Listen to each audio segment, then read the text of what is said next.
Otherwise इंतहाई खूबसूरत इलाका.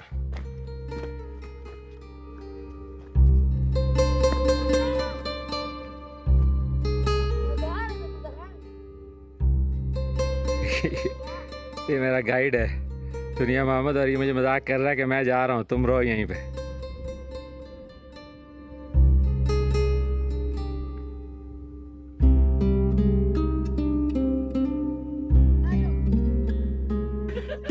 टीम पंक्चर टीम पंक्चर को मैंने ज्वाइन कर लिया है इधर तोरा तेजा में. और अभी हम लोग डिसाइड कर रहे हैं कि आप पकाना क्या है. चावलों का फायदा ऊपर तो चावल खुद पकाएंगे.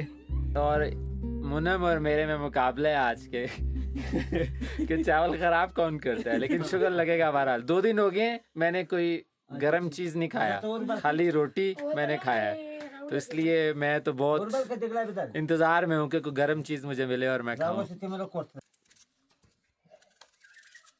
इस बड़े देगचे में हम लोगों ने चावल बनाने हैं. ये काफ़ी ज़्यादा वैसे चावल हम लोगों ने भिगो लिए हैं. पूरा सराफ खान का फैमिली भी आज चावल खाएगा हमारे हाथ के. मुनम ने चावल पकाने हैं, अल्लाह ही खैर करे. घंटा हो गया है चावलों को भिगोए हुए.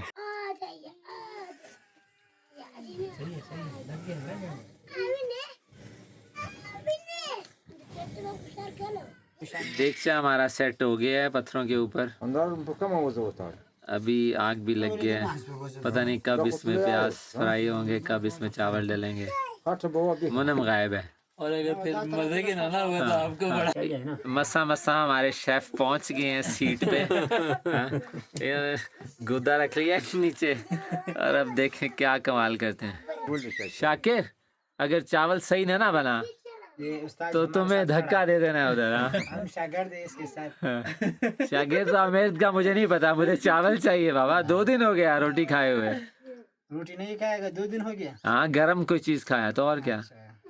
ये उस्ताद हमारा ना कुछ किसी चीज़ को हाथ नहीं लगा रहा. वो दूसरे कमरे से सामान मंगवा रहा है शागिर्द शाकिर के ज़रिए. हाँ, ये जी बिस्मिल्लाह बिस्मिल्लाह बिस्मिल्लाह. घी जाने लगा है. माशाल्लाह सुभान अल्लाह. पता नहीं आज क्या बनता है हमारे साथ. चलेगा जी प्याज मसा. मुनम कारीगर ये आलू भी डालने लगा था साथ में. नहीं है, अभी नहीं आलू डालने. ये आलू हम डालेंगे जब पानी पकाएंगे. वो बस समझ नहीं है.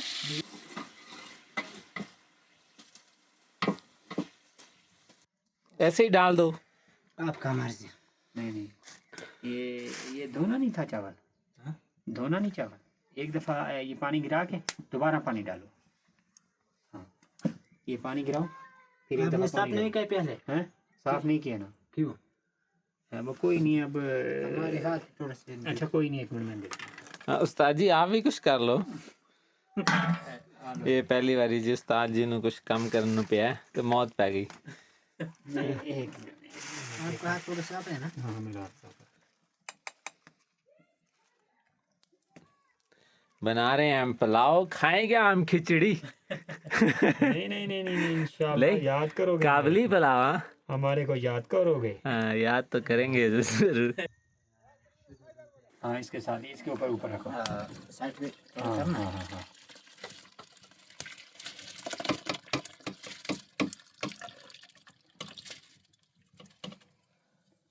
ये थोड़ा सा पानी डाल के ना हिला के बीच में डाल दो. उस्ताद कितना देर है. अभी हमें 25-30 मिनट दे रहे हैं. इस तरह है. 15 मिनट वाले चावल आधे घंटे में 40 मिनट में बना रहा है. एडी चावला नु दम लग रहा साढ़े आलू. ये निकालना है. मैं जो कहता हूँ. ये चावल तैयार हो गया है और ये इसका शक्ल हम पहली बार देखेंगे. वाह माशाल्लाह माशाल्लाह. थल्ले ना लगा हुआ है बस. नहीं माशाल्लाह माशाल्लाह. अभी देर है.